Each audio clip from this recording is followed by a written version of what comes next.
Hello दोस्तों, ये हमारा वीडियो है। वीडियो को आप ले सकते हैं, हमें कोई समस्या नहीं है।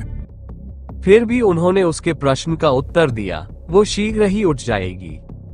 मानो उनके शब्द उसी क्षण चमत्कार की तरह काम करने लगे। जो महिला कुछ क्षण पहले तक बेहोश थी, उसने अपना हाथ हल्के से हिलाया, जैसे वो अपनी बेहोशी से बाहर आ रही हो। उसने शीघ्र ही अपनी आंखें खोली और कुछ बार पलकें झपकाई, मानो वो अभी भी अचंभित थी। मैं कहाँ हूँ? उसने अपने पास बैठी महिलाओं से पूछा। लेकिन जवाब की प्रतीक्षा किए बिना ही उसने लू वांग और उसके पास खड़े एक आदमी को देखकर चीख पड़ी, मुझे बचाओ, मुझे उस राक्षस से बचाओ।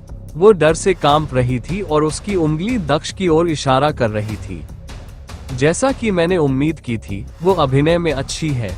अगर मुझे सच्चाई नहीं पता होती तो मैं भी उस पर यकीन कर लेता। लू वांग ने उसे अभिनय करते हुए देखा तो सोचा, चिंता मत करो, मैं तुम्हारे लिए यहाँ हूँ। कोई भी तुम्हें नुकसान नहीं पहुँचाएगा। बस हमें बताओ कि वास्तव में तुम्हारे साथ क्या हुआ था। लू वांग ने भौहें सिकोड़ते हुए लड़की से पूछा। महाराज, ये मैं नहीं कह सकती। सच बोलने के कारण शाही परिवार मुझे मार डालेगा। वो अभी आपके परिवार का हिस्सा है। कृपया मुझे अकेला छोड़ दे। हमारे जैसे आम लोग किसी भी चीज के लायक नहीं है। महिला ने अपनी आंखें बंद करके जवाब दिया। नीचे देखते ही उसके चेहरे पर आंसू बहने लगे। मिस, मैं शाही परिवार का बेटा और युवराज हूँ। युवराज और अगले सम्राट के रूप में ये सुनिश्चित करना मेरा कर्तव्य है कि त्वरित न्याय हो और किसी को भी कष्ट न हो। इसलिए मुझे सच बताओ। मैं सुनिश्चित करूंगा कि तुम्हें वह न्याय मिले जिसकी तुम हकदार हो। लू वांग ने महिला से कहा और अपना हाथ अपने हृदय के पास रखते हुए उससे वादा किया। महिला ने लू वांग को देखा और अपना सिर हिलाया। उसने गहरी सांस ली, मानो वह साहस जुटाने की कोशिश कर रही हो। कुछ देर बाद उसने अपने होंठ खोले। मैं खाना परोसने के लिए तुम्हारे कमरे में गई थी। वो वहां अकेला था, लेकिन जैसे ही मैं जाने वाली थी, उसने मुझे पकड़ लिया। उसने मेरे कपड़े फाड़ दिए और वहीं मेरे साथ जबरदस्ती की। मुझे याद नहीं कि उसके बाद क्या हुआ। उसने बताया। बात करते समय उसके आंसू एक सेकंड के लिए भी नहीं रुके। दक्ष सिर्फ भौहें सिकोड़कर सोच रहा था कि वह झूठ क्यों बोल रही है। क्या वह वाकई सोचती थी कि वह वही है? नहीं, वह जरूर झूठ बोल रही थी। उसका अभिनय तो अच्छा था, लेकिन उसकी पूरी कहानी झूठ थी। उसने सोचा, उसके पीछे सिर्फ यही कारण हो सकता है कि वह चाहती थी कि उसका अपमान किया जाए, और उसके पास इसके लिए कोई कारण नहीं होना चाहिए था। लेकिन जिसके पास कारण था वह लू वांग था। क्या यह आदमी इस बात से नफरत करता है कि उसकी बहन ने किसी अजनबी से शादी कर ली है? शायद वो मुझे बाहर ले जाना चाहता है। ऐसा होने का यही एकमात्र कारण हो सकता है। अगर ऐसा है तो मैं वाकई मुश्किल में हूँ। कथित जज ही दोषी है, दक्ष ने सोचा और भौहें सिकोड़ते हुए सोचा कि वह इस स्थिति से कैसे बाहर निकल सकता है। युवा मिस, आप इतनी महत्वपूर्ण बात के बारे में झूठ क्यों बोल रही हैं? उसने चेहरे पर गंभीर भाव लाते हुए लड़की से पूछा। मुझे लगता है कि मुझे पहले से ही इसका कारण पता है, इसलिए मुझे ये पूछना चाहिए कि राजकुमार वांग आपको झूठ बोलने के लिए क्या पैसे दे रहे हैं? उन्होंने पूछा। उसकी बातें सुनकर महिला का चेहरा तमतमा उठा, लेकिन किसी को पता चलने से पहले ही उसने अपने चेहरे पर काबू पा लिया। तो अब आप पीड़िता पर आरोप लगाना चाहते हैं? लू वांग ने आंखें घुमाते हुए पूछा। अब तुम और कितना नीचे गिरोगे? उसने दक्ष को घूरते हुए पूछा। लू वांग ने कहा, आपने वादा किया था कि सच्चाई सामने आने पर आप आत्मसमर्पण कर देंगे। मुझे बल प्रयोग करने के लिए मजबूर न करें। तुम मुझे जज नहीं कर सकते। मुझे लगता है कि तुम भी इसमें शामिल हो। मैं सिर्फ तुम्हारे पिता के सामने आत्मसमर्पण करूंगी और उन्हें अपनी बात समझाऊंगी। साथ ही मैं अपना हथियार भी नहीं दूंगी। अगर तुम मुझे मजबूर करना चाहते हो तो तुम कोशिश करके देख सकते हो। मुझे यकीन है कि तुम्हें इसका पछतावा होगा। दक्ष ने हार न मानते हुए जवाब दिया। उसे यकीन था कि यहाँ खुद को समझाना बेकार है। सम्राट और मिंग्यू के सामने ऐसा करना बेहतर था। लू वांग ने दक्ष को देखा। उसे यकीन था कि दक्ष बहुत ताकतवर है। शायद वह उससे निपटने के लिए बहुत ताकतवर है। उसे जानबूझकर आत्मसमर्पण करने देना अच्छा था। किसी भी मामले में वो कुछ ऐसा करना चाहता था जो केवल उनकी उपस्थिति में ही किया जा सकता था, इसलिए ये बेहतर था, उसने सोचा। ठीक है, जैसा कि मैंने कहा, पिताजी तुम्हारी सजा तय करेंगे। हम वापस जा रहे हैं, लेकिन मैं तुम्हें चेतावनी दे रहा हूँ, अगर तुमने भागने की कोशिश की तो मैं बिना कुछ सोचे तुम्हें मार डालूंगा। लू वांग ने सिर हिलाया। उसने बिस्तर पर लेटी महिला की ओर देखा। तुम यहीं रहो, मैं तुम्हें महल में लाने के लिए एक गाड़ी भेजूंगा, जहां तुम मेरे पिता के सामने अपना पक्ष रख सकती हो। चिंता मत करो, तुम्हें न्याय मिलेगा। महिला को सांत्वना देने के बाद वह दक्ष के साथ चला गया, जो उनके अभिनय पर नाक भान सिकोड़ रहा था। वे इतने घृणित थे कि यह हंसी की बात थी। वो फूल मंडप से बाहर निकल गया। वे शहर देखने के नाम पर महल से निकले थे, लेकिन उनकी यात्रा बहुत कम समय में समाप्त हो गई। दक्ष को केवल एक ही स्थान दिखाया गया और वह स्थान ही उसकी जेल में बदल गया। लू वांग और दक्ष एक साथ शाही महल में दाखिल हुए, एक दूसरे के बगल में चलते हुए। वे दोनों अपने सिर को ऊपर उठाए हुए चल रहे थे, जैसे कि वे दोनों सही थे। क्या पिताजी अंदर है? उसने सिंहासन कक्ष के बाहर खड़े गार्ड से पूछा। महामहिम अंदर हैं, गार्डों ने दरवाजा खोलते हुए जवाब दिया। दक्ष और लू वांग सिंहासन कक्ष में दाखिल हुए, जो कल की तरह खाली नहीं था। सम्राट सिंहासन पर बैठे अपने मंत्रियों से बात कर रहे थे, तभी लू वांग बिना किसी अनुमति के अंदर आ गया। वांग क्या हुआ? सम्राट ने लू वांग से पूछा। क्या तुम दक्ष को शहर दिखाने नहीं गए थे? तुम इतनी जल्दी वापस क्यों आ गए? सम्राट ने अपने मंत्रियों से बात करना बंद कर दिया और अपना ध्यान अपने बेटे पर केंद्रित कर लिया, जिसके बगल में दक्ष खड़ा था। उसे आश्चर्य हुआ कि वे इतनी जल्दी वापस क्यों आ गए। हेलो दोस्तों, ये हमारा वीडियो है। वीडियो को आप ले सकते हैं, हमें कोई समस्या नहीं है। नॉवेल ऑफ किंग चैनल को सब्सक्राइब करें, तो लाइक, शेयर और ज्यादा से ज्यादा कमेंट करना। अगले पार्ट के लिए धन्यवाद। यात्रा इतनी जल्दी खत्म नहीं होनी चाहिए थी। उनके शाही शहर में कई जगहें थी। क्या ऐसा हो सकता है कि उन्हें किसी परेशानी का सामना करना पड़ा हो? पिताजी, मुझे आपको कुछ बताना है। जाहिर है, दक्ष ने फ्लावर पैविलियन के एक कर्मचारी के साथ बलात्कार किया है। मैं उसे यहाँ इसलिए लाया हूँ ताकि आप उसे न्याय दिला सके। लू वांग ने दक्ष की ओर देखते हुए अपने पिता से कहा। ये चौंकाने वाली खबर सुनते ही मंत्री आपस में बातें करने लगे। राजकुमार ने एक आम आदमी को मजबूर किया था। पूरा हॉल मंत्रियों की बातचीत से भरा हुआ था। दूसरी ओर सम्राट शांति से बैठे हुए दक्ष को देख रहे थे।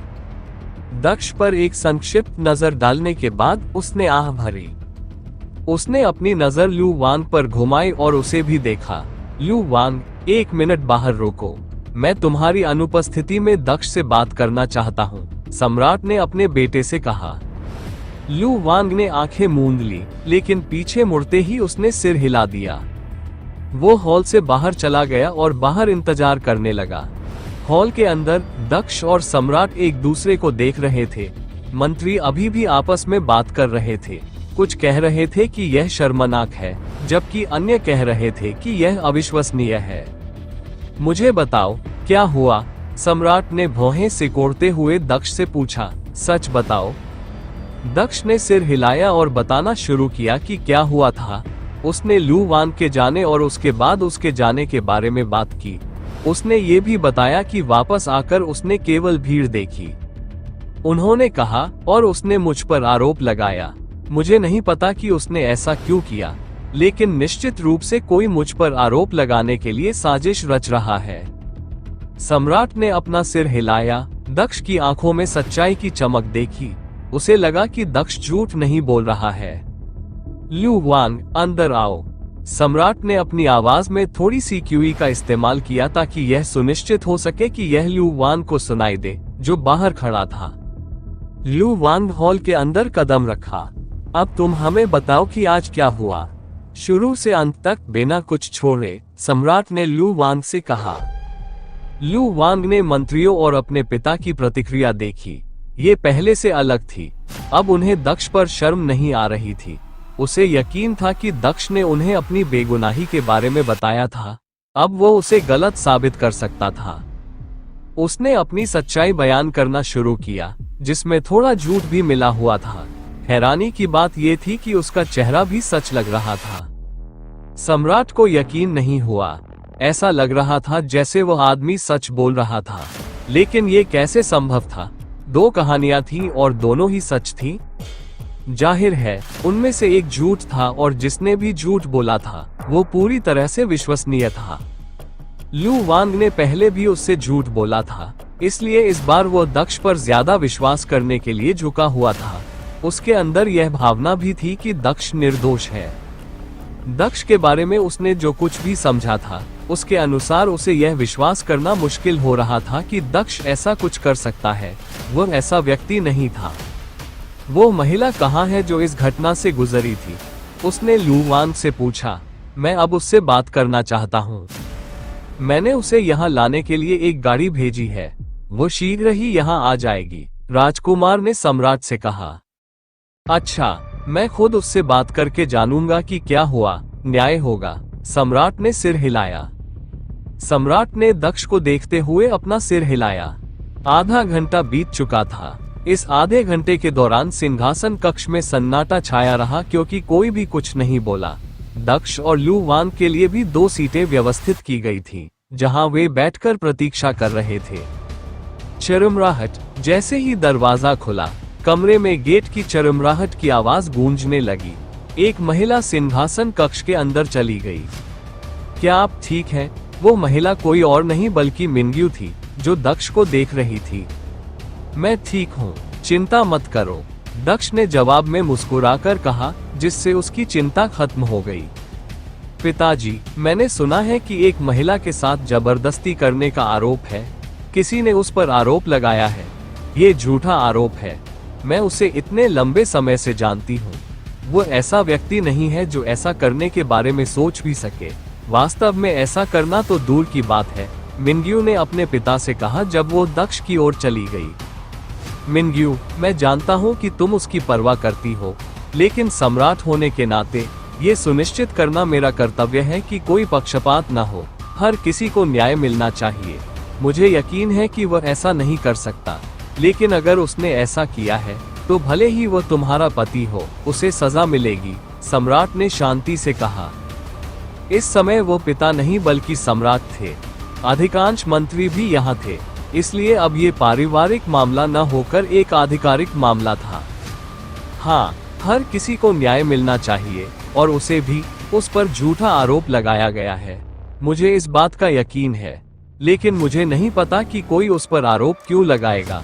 वह यहाँ है और उसका कोई दुश्मन नहीं है, मिनग्यू ने जवाब दिया। उसने दक्ष के कंधों पर हाथ रखते हुए उससे कहा, चिंता मत करो, तुम्हें कुछ नहीं होगा। मैं जानती हूँ कि तुमने कुछ भी गलत नहीं किया है, उसने कहा। मुझे पता था कि तुम समझ जाओगे। मैंने सचमुच कुछ नहीं किया। कोई मुझे फंसाने की कोशिश कर रहा है और मुझे लगता है कि मुझे अंदाजा है कि वह कौन हो सकता है, दक्ष ने कहा। कौन? सम्राट ने उसकी बातें सुनकर पूछा। और कोई तुम्हें क्यों फंसाएगा? मुझे नहीं लगता कि मुझे अभी कुछ कहना चाहिए, लेकिन मुझे लगता है कि यह राजकुमार वांग है। मुझे लग रहा था कि वह मुझे पसंद नहीं करता और मुझे यहाँ से बाहर करना चाहता है, इसलिए यह संभव है कि वह ऐसा करने के लिए मुझे फंसाने की कोशिश कर रहा हो, दक्ष ने सम्राट से कहा। तुम क्या कह रहे हो? मिनग्यू ने अविश्वास में पूछा। मेरा भाई तुम्हारे साथ ऐसा कभी नहीं करेगा। वह वाकई बहुत अच्छा है, लेकिन कमरे में सिर्फ हम दोनों ही थे और उसके अलावा किसी और का कोई मकसद नहीं हो सकता। जहाँ तक अंगूठी खोने की कहानी का सवाल है तो ये संदिग्ध लगती है। हो सकता है कि उसने जानबूझकर इसे गिरा दिया हो ताकि वह कोई बहाना बना सके, दक्ष ने कहा और समझाया कि वह क्या सोच रहा था। तुम बहुत ज्यादा सोच रहे हो, ऐसा कोई तरीका नहीं है, ऐसा मत सोचो। मिनग्यू ने अपना सिर हिलाया। अभी भी दक्ष पर विश्वास नहीं कर रही थी। वह किसी भी बात पर यकीन कर सकती थी, लेकिन अपने भाई के खिलाफ किसी भी आरोप पर यकीन नहीं कर सकती थी।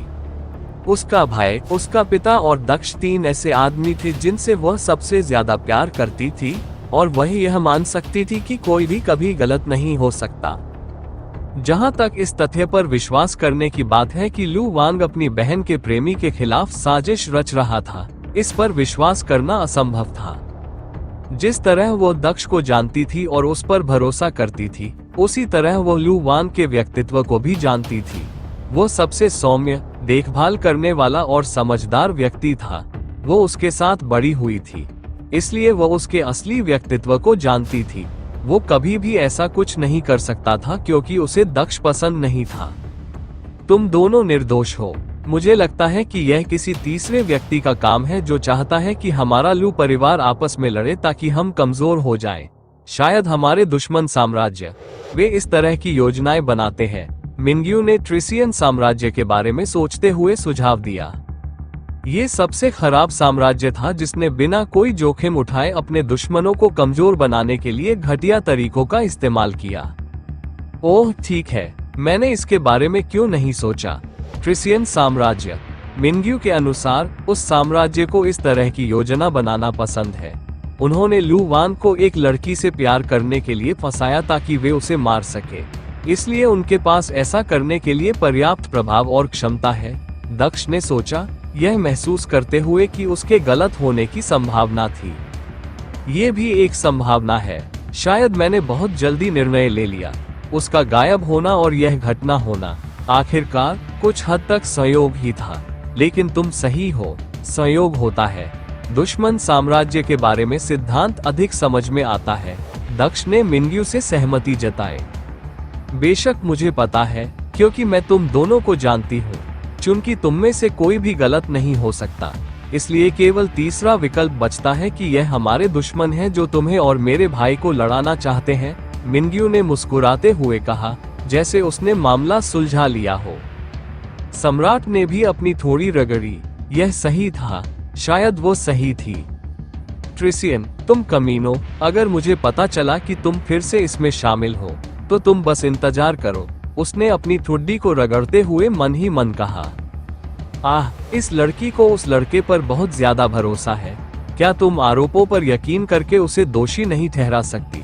तब चीजें बहुत आसान होती, लू वांग ने सोचा और उसने मिंग्यू को अपने चेहरे पर शांत भाव से देखा। यह अभी भी खत्म नहीं हुआ है। मुझे पता था कि वे इस पर विश्वास नहीं करेंगे। एक जीवित व्यक्ति के शब्द एक मृत व्यक्ति के शब्दों की तरह मूल्यवान नहीं होते। उसे जल्द ही यहाँ पहुँच जाना चाहिए, उसने सोचा और दरवाजे की ओर देखा। ठीक उसी समय दरवाजा खुल गया। भारी कवच पहने एक आदमी हॉल के अंदर आया। जनरल लून, वो महिला कहाँ है? आप यहाँ अकेले क्यों हैं? लू वांग ने उस आदमी से पूछा जो अभी अभी अंदर आया था और वह खड़ा था। जनरल लून, तो आपको उस महिला को ले जाने के लिए भेजा गया था। वो कहाँ है? सम्राट ने ये भी पूछा। यह सही है महाराज, मुझे उस युवती को लाने के लिए भेजा गया था, लेकिन मैं असफल रहा। मैं उसे यहाँ नहीं ला सकता, जनरल लून ने कहा। क्या तुम उसे यहाँ क्यों नहीं ला सकते? सम्राट ने इसके पीछे का कारण पूछते हुए पूछा। महाराज, मैं उस व्यक्ति को नहीं ला सकता जो पहले ही मर चुका है, जनरल लून ने गहरी सांस छोड़ते हुए कहा। वह मर गई है? तुम्हारा क्या मतलब है? जब हम चले गए थे तब वह जीवित थी। उसके साथ क्या हुआ? लू वांग ने पूछा और उसकी आवाज असामान्य रूप से ऊंची हो गई, जिसमें अविश्वास और सदमे का भाव भी था। सम्राट ने भी पूछा, मुझे बताओ क्या हुआ? जनरल ने कहा, महाराज, जब मैं वहां गया तो वो खिड़की के पास खड़ी थी। वो कुछ उदास दिख रही थी। ऐसा लग रहा था जैसे उसने अपनी आत्मा का एक हिस्सा खो दिया हो। मैं महसूस कर सकता था कि वो कितनी दयनीय थी। उन्होंने आगे बताया, मैंने उससे कहा कि वह मेरे साथ आए, लेकिन उसने मेरी ओर मृत आंखों से देखा और पूछा कि क्या इससे कोई लाभ होगा। उसने कहा कि जिस व्यक्ति ने उसे मजबूर किया वो शाही परिवार का हिस्सा है और राजकुमारी का पति है। उसे न्याय मिलने का कोई रास्ता नहीं है, और अगर उसे न्याय मिल भी गया तो भी उससे जो छीना गया है वो उसे वापस नहीं मिलेगा। जनरल लून ने कहा। तभी वो जमीन पर गिर पड़ी। उसके हाथ में जहर की बोतल थी। ऐसा लग रहा था जैसे उसने मेरे वहां पहुंचने से पहले ही जहर खा लिया था। मुझे अफसोस है कि मैं उसे बचा नहीं सका। सम्राट ने गहरी सांस लेते हुए अपनी आंखें बंद कर ली। लू वांग भी उदास और निराश दिख रहा था, लेकिन अंदर से वो खुश था। सब कुछ योजना के अनुसार हो रहा था। वो महिला वास्तव में कभी खुद को नहीं मार सकती थी, इसलिए उसने जनरल लून को भेजा था, खास तौर पर उसे मारने और यह कहानी बनाने के आदेश के साथ। अब वो महिला मर चुकी थी और जो कुछ बचा था वह मरने से ठीक पहले उसके कथित शब्द थे। कहावत है कि मरने वाला व्यक्ति कभी झूठ नहीं बोलता, इसलिए उसकी बातें जायज थी और कोई भी उसे गलत साबित नहीं कर सकता था। एक लड़की जिसने दक्ष की वजह से खुद को बलिदान कर दिया। अब दक्ष को दोषी साबित होने से बचाने का कोई रास्ता नहीं था। पिताजी, मैं कुछ कहना चाहता हूँ, लू वांग ने अपने पिता की ओर आदरपूर्वक देखते हुए कहा। बोलो, सम्राट ने अनुमति दे दी। लू वांग ने भौहें सिकोड़ते हुए कहा, मिंग्यू के इस विचार को सुनकर कि यह हमारे दुश्मनों की साजिश है, मुझे भी लगा कि शायद ये सच है। शायद हमें आपस में लड़ने के लिए मजबूर किया जा रहा था, लेकिन अब मुझे लगता है कि यह गलत था। उन्होंने कहा, कोई भी झूठ के लिए अपनी जान नहीं दे सकता। उसके मरने के समय कहे गए शब्द झूठ नहीं होने चाहिए। उसने अपने अंतिम क्षणों में भी उस पर आरोप लगाया। ये सच होना चाहिए। उसे नजरअंदाज करना गलत होगा, अन्यथा नागरिकों का हम पर से भरोसा उठ जाएगा। अब चूंकि योजना का अनिश्चित तत्व हटा दिया गया था, तो केवल अंतिम भाग ही शेष रह गया था, जो उसे गलत साबित करना था। उसने मिंग्यू की ओर देखा और कहा, मिंग्यू, क्या तुम्हें अब भी लगता है कि वह महिला झूठ बोल रही थी? अगर वह झूठ बोल रही होती तो क्या वह अपनी जान दे देती? मैं जानता हूं कि तुम अपने पति से प्यार करती हो और यही बात तुम्हें उसके प्रति पक्षपातपूर्ण बना रही है। तुम उसकी गलती नहीं देख सकती, लेकिन बस एक पल के लिए उसकी पत्नी की तरह मत सोचो। एक स्वतंत्र महिला के रूप में सोचें। क्या आपको एक अपराधी की सुरक्षा नहीं करनी चाहिए, सिर्फ इसलिए कि वह आपका पति है? वो व्यक्ति जिसने एक निर्दोष महिला को मौत के घाट उतार दिया। उन्होंने गहरी सांस लेते हुए कहा, मैंने ऐसा कुछ नहीं किया है, इसलिए मुझे बदनाम करना बंद करो। दक्ष ने आरोपों का जवाब देते हुए कहा और वह भी खड़ा हो गया, क्योंकि वो चुपचाप बैठकर देखने को तैयार नहीं था। ठीक है, तो फिर अपनी बेगुनाही साबित करो। मैं तुम पर क्यों विश्वास करूं?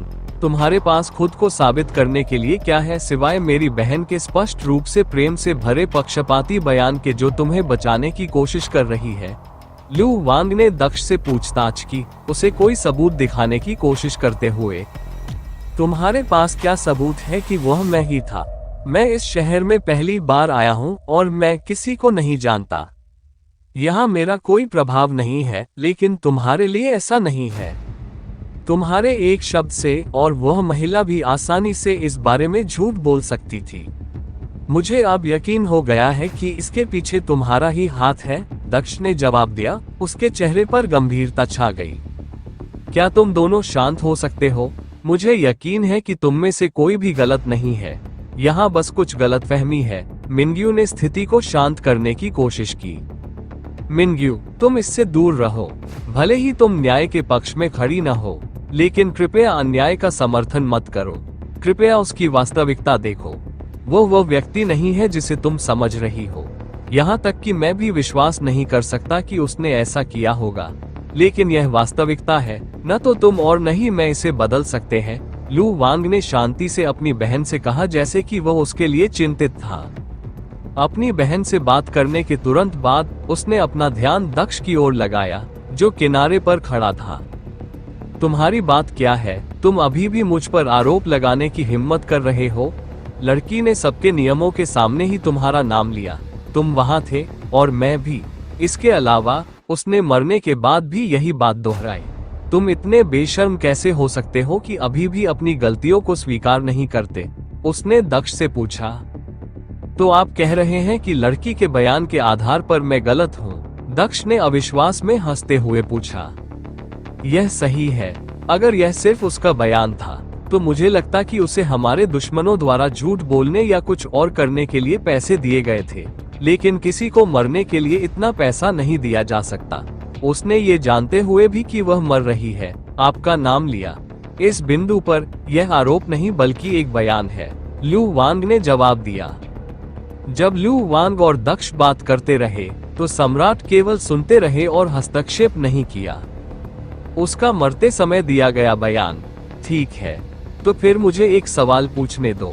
मुझे उम्मीद है कि मुझे सही जवाब मिलेगा। दक्ष ने सिर हिलाया। ठीक है, पूछो, लू वांग ने सहमति जताई। मेरा प्रश्न जनरल लुन के लिए है, दक्ष ने जनरल लुन की ओर देखते हुए कहा।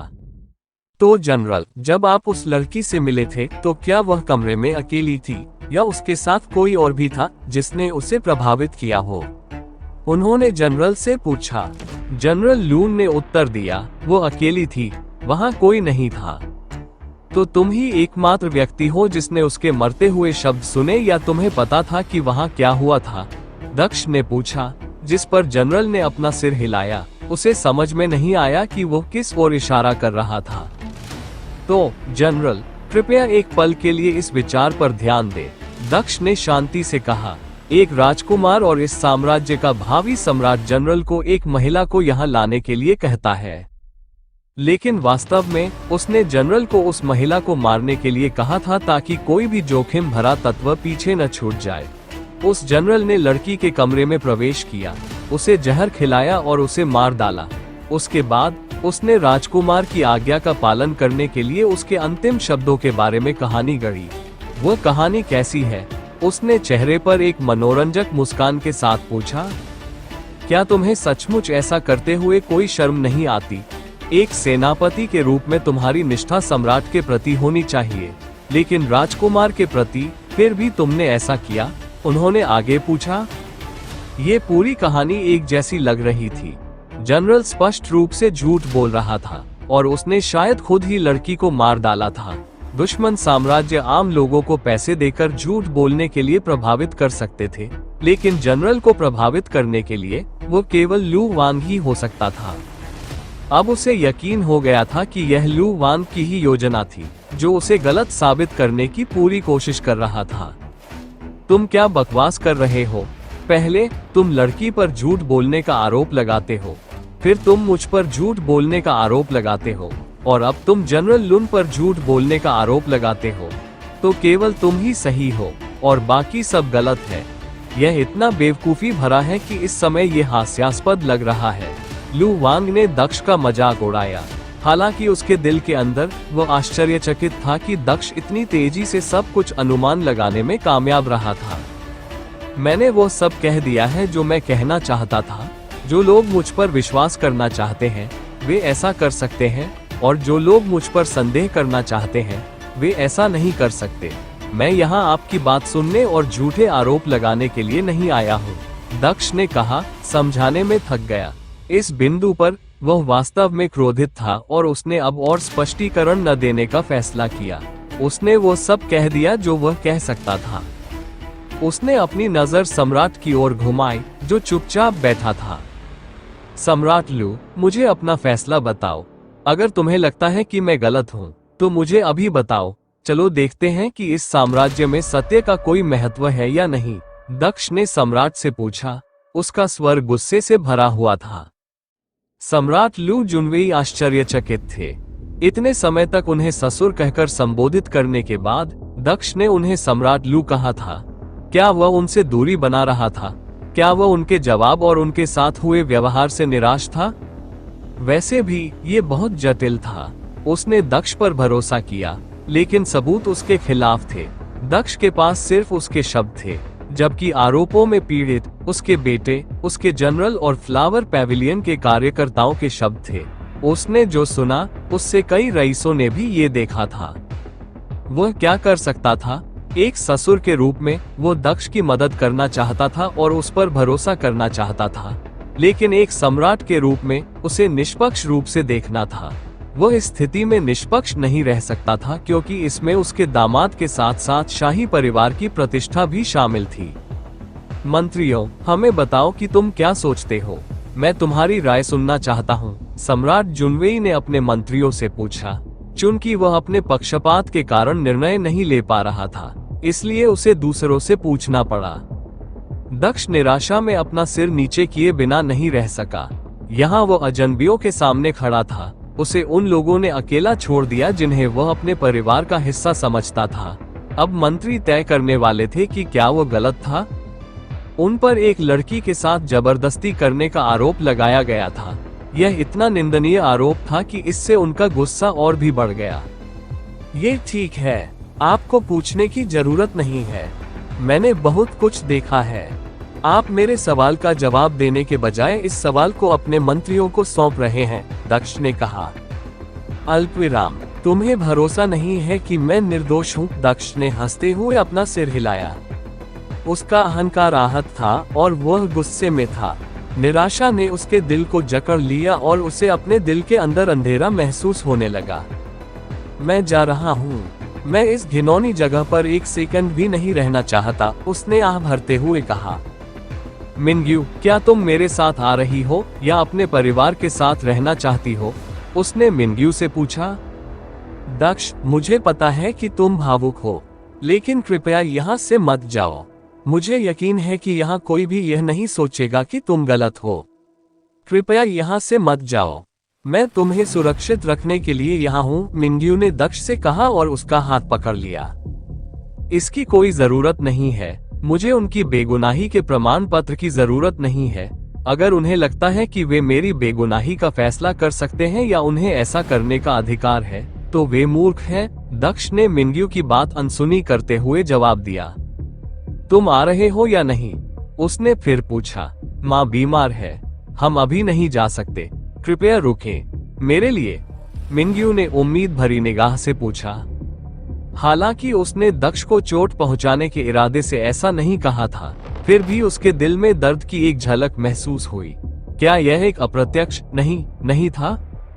ठीक है, यहीं रहो और उसकी देखभाल करो, मैं बाहर रहूंगा, कुछ काम निपटा लूंगा। जब तुम्हारी माँ ठीक हो जाएगी तो मैं तुम्हें लेने आऊंगा, उसने मुस्कुराते हुए कहा। उसकी मुस्कान ने उसकी निराशा को छिपा दिया। एक क्षण भी इंतजार किए बिना वो पीछे मुड़ा और जाने लगा। रुको, तुम अभी नहीं जा सकते, हमने अभी तक ये तय नहीं किया है कि तुम दोषी हो या निर्दोष, सम्राट ने आंखें मूंदते हुए कहा। उसे अब सम्राट की तरह व्यवहार करना था, न कि एक चिंतित पिता की तरह। इसके अलावा वो दक्ष को मिनग्यू को इस तरह छोड़ते हुए नहीं देखना चाहता था। उसे यकीन नहीं था कि अगर वह चला गया तो वह कभी वापस आएगा या। हेलो दोस्तों, ये हमारा वीडियो है, वीडियो को आप ले सकते हैं, हमें कोई समस्या नहीं है। नॉवेल ऑफ किंग चैनल को सब्सक्राइब करें, तो लाइक, शेयर और ज्यादा से ज्यादा कमेंट करना। अगले पार्ट के लिए धन्यवाद। नहीं। दूसरी ओर मिनग्यू स्तब्ध होकर पीछे रह गई, कुछ भी बोलने में असमर्थ। दक्ष वास्तव में उसे पीछे छोड़ रहा था, वह उसे छोड़ रहा था, वह बोलने के लिए कोई शब्द नहीं जुटा पा रही थी। उसका सारा प्रयास खुद को रोने से रोकना था। दक्ष ने धीरे से मुड़कर सम्राट की आंखों में देखा, जिसे कुछ अजीब लगा। दक्ष की खूबसूरत सुनहरी आंखों में अंधेरा छाया हुआ था। ऐसा लग रहा था जैसे उसके साथ कुछ हो रहा था जिसे वह भी नहीं समझ पा रहा था। दक्ष के हाथ में एक काली जंग लगी तलवार दिखाई दी। ये पहली बार था जब उसने सम्राट जुनवेई के सामने समय की तलवार निकाली थी, जबकि सभी को केवल एक जंग लगी काली तलवार दिखाई दे रही थी जिसमें कोई ताकत या ग्रेड नहीं था। सम्राट देख सकता था कि वह विशेष था। तलवार, ऐसा लग रहा था कि इसमें कुछ ऐसी शक्ति है जो उसे भी डरा सकती है। ये तलवार वास्तव में क्या थी, उसने सोचा। दक्ष ने धीरे से अपना दाहिना हाथ उठाया, जिसमें उसने लंबी भारी तलवार पकड़ी हुई थी, और सम्राट की ओर बढ़ाया। उसने गंभीर स्वर में कहा, मैंने कहा ना, मुझे अपनी बेगुनाही के लिए तुम्हारे प्रमाण पत्र की जरूरत नहीं है, और मेरे पास यहाँ रहने का कोई कारण नहीं है। अगर तुम्हें अब भी लगता है कि तुम मुझे रोक सकते हो, तो एक बार कोशिश करके देखो, मुझे खुशी होगी। सम्राट ने गहरी भौहें सिकोड़ी। क्या यह आदमी पागल हो गया है? जब उनके पास एक ही साधना थी, तब भी दक्ष उसे हरा नहीं सका। हालांकि सम्राट का मानना था कि दक्ष में अच्छी क्षमता है, फिर भी उसके लिए उस पर तलवार तानना बहुत जल्दी था। दक्ष शायद अपने आप को ज्यादा आंक रहा था, उसने सोचा। सम्राट ने भौहें सिकोड़ते हुए दक्ष की ओर देखा। उन्होंने कहा, दक्ष, मुझे यकीन है कि तुम सोच रहे हो कि हम तुम्हें मजबूर कर रहे हैं, लेकिन कृपया हमें समझो, यह वो प्रक्रिया है जिससे हर कोई गुजरता है। अगर तुम निर्दोष हो तो हम तुम्हें खोज लेंगे, चिंता मत करो। मुझे इसकी परवाह क्यों करनी चाहिए कि आप इसे ढूंढ पाएंगे या नहीं? दक्ष ने व्यंग्यात्मक ढंग से उत्तर दिया। मैं जा रहा हूँ, तुम यहीं रहो और सबको आंकने का अपना छोटा सा खेल खेलते रहो, उसने चलते हुए कहा। गार्डो, उसे रोको, सम्राट ने अपने आदमियों को आदेश दिया, ये देखकर कि दक्ष नहीं रुक रहा था। किसी भी हालत में वो दक्ष को जाते हुए नहीं देख सकता था।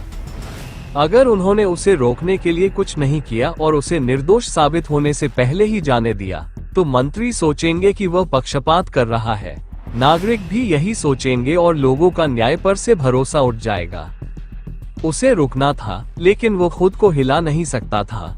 उसने सोचा कि गार्ड ही काफी होंगे। दुर्भाग्यवश वो गलत था। जैसे ही उन्होंने दरवाजा बंद किया, गार्ड्स ने दक्ष को घेर लिया। बदले में दक्ष ने अपनी तलवार एक गार्ड की ओर फेंकी, जो सही समय पर उसकी तरफ भाग गया।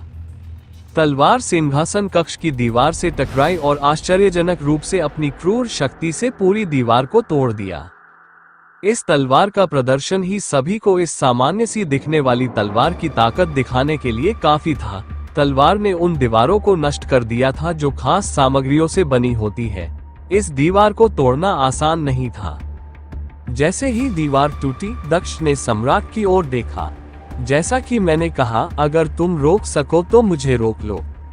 दुर्भाग्य से तुम नहीं रोक सकते, और तुम मिंग्यू के पिता हो, इसलिए मैं हिंसा का इस्तेमाल नहीं करना चाहता और किसी को चोट नहीं पहुंचाना चाहता। मैं चला जाऊंगा, उसने शांति से कहा और फिर गायब हो गया। केवल उसकी आवाज ही कक्ष के अंदर गूंजती रही, उसे भरती रही। इस बीच दक्ष कक्ष के बाहर आया और उसने काली तलवार उठा ली। उसके अंदर एक द्वार दिखाई दिया, जिस पर कदम रखते ही वह इस कक्ष से गायब हो गया। वो रॉयल सिटी के ठीक बाहर दिखाई दिया। रॉयल सिटी के बाहर दिखाई देने के बाद भी वह रुका नहीं। वो उड़ता रहा और अपने स्वर्गीय दानव पंखों की मदद से अपनी गति बढ़ाता रहा। वो अभी भी परेशान था, लेकिन उसके चेहरे पर पड़ रही तेज हवाएं उसे राहत पहुंचा रही थी। वो जल्द ही एक खाली पर्वत श्रृंखला पर पहुंच गया, जो ज्यादातर लोगों से रहित लग रही थी। इतने लंबे समय तक यात्रा करने के बाद अब वो थोड़ा शांत था और उसे आश्चर्य हो रहा था कि क्या उसने कुछ ज्यादा ही कर लिया।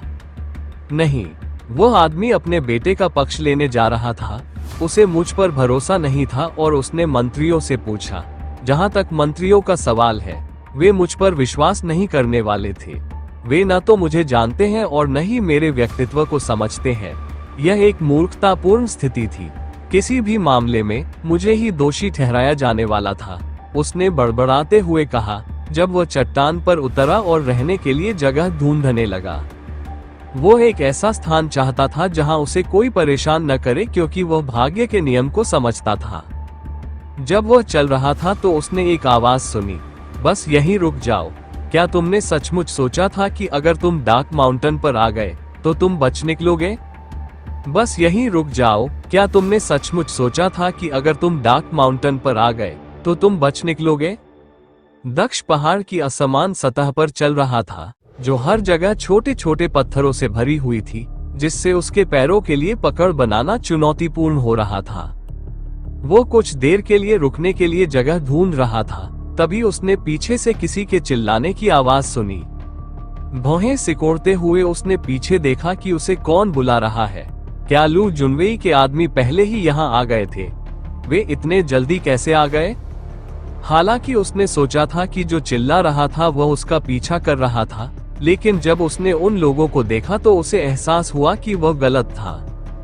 ये युवाओं का एक समूह था जो काले रंग के कपड़े पहने हुए थे, जिससे ऐसा लग रहा था कि वे किसी शक्तिशाली संप्रदाय से हैं। उनके वस्त्रों पर सांप का प्रतीक भी बना हुआ था। वे लोग एक युवती का पीछा कर रहे थे जिसने एक सुंदर लाल गाउन पहना हुआ था। उसका गाउन पैरों से फटा हुआ था। ये स्पष्ट नहीं था कि किसी और ने उसकी पोशाक फाड़ी थी या उसने खुद ही भागने में आसानी के लिए ऐसा किया था। किसी भी मामले में उसकी सुंदर चिकनी टांगें इसी वजह से दिख रही थी।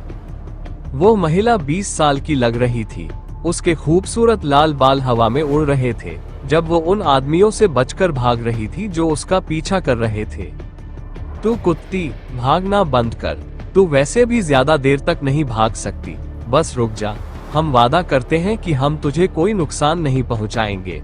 बस हमारे युवा मालिक को एक रात अपने साथ रहने दे। इसके बदले में तुझे वो सारी चीजें मिलेंगी जो तू चाहती है। महिला का पीछा करने वाले लोग इतनी जोर से चिल्ला रहे थे कि दक्ष भी उनकी बातें सुन पा रहा था। आह, मैं जहां भी जाता हूं वहां ऐसे ही लोग होते हैं, दुनिया कहां पहुंच गई है।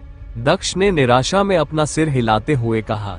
वह कई जगहों पर गया था और दुनिया का बहुत कुछ देखा था, लेकिन हर बार जब वह ऐसी चीजें देखता था तो वह मानवता में और भी अधिक आशा खो देता था। युवा स्वामी और युवा युवतियां वास्तव में सोचते थे कि वे इस दुनिया के राजा हैं जो अपनी इच्छानुसार मानव जीवन को नियंत्रित कर सकते हैं। जब कोई उनका विरोध करता था तो वे इसे अपने अहंकार का मामला बना लेते थे। वैसे भी यह उसे ज्यादा परेशान नहीं करता था, वह यहाँ मदद कर सकता था। दुश्मन सिर्फ धरती के दायरे के साधक थे, वे आकाश के दायरे में भी नहीं थे। स्वर्ग के दायरे की तो बात ही छोड़िए। इससे पता चलता है कि उनका संप्रदाय या परिवार वास्तव में कितना कमजोर था। वैसे भी भले ही वे मजबूत हों, उसे कोई परवाह नहीं थी। वह इसलिए क्रोधित था क्योंकि कोई उसके जीवन को नियंत्रित करने की कोशिश कर रहा था और अब उसके पास उन लोगों पर अपना गुस्सा निकालने का मौका था जो ऐसा ही करने की कोशिश कर रहे थे। महिला उन पुरुषों से भागती रही, लेकिन जल्द ही उसने दूरी पर दक्ष को देख लिया। दक्ष को देखकर उसे लगा कि उसे उम्मीद मिल गई है, शायद वह व्यक्ति उसकी मदद कर सकता है। लेकिन जल्द ही उसका छेद भर गया क्योंकि उसे एहसास हुआ कि दक्ष कितना युवा दिखता है। वो दक्ष में कोई साधना भी नहीं देख पा रही थी। यह उसके लिए निराशा की बात थी। उसे नहीं लगता था कि वह उसकी मदद कर सकता है। वैसे भी अगर वो उसकी मदद करने की कोशिश भी करता तो वह मर ही जाता। वह किसी अजनबी को अपनी खातिर बेकार की मौत मरते हुए नहीं देखना चाहती थी, इसलिए उसने अपनी दिशा थोड़ी बदली और गार्डों के साथ साथ दक्ष से भी दूर भागने लगी। दिलचस्प है, तो वह मुझे बचाने की कोशिश कर रही है। खैर, ये प्यारा है। जो लड़की खतरे में है वह दूसरों को बचाने की कोशिश कर रही है, बुरा नहीं है। दक्ष ने उसकी हरकतें देखने के बाद अपनी ठुड्डी को रगड़ते हुए कहा। उसके लिए ये समझना आसान था कि वह क्या करने की कोशिश कर रही थी, और वह ये भी समझ गया कि क्यों। मुझे लगता है कि इससे मुझे अपनी बात कहने का एक और कारण मिल गया है। वैसे भी मैं अभी भी पहले से थोड़ा गुस्सा महसूस कर रहा हूँ।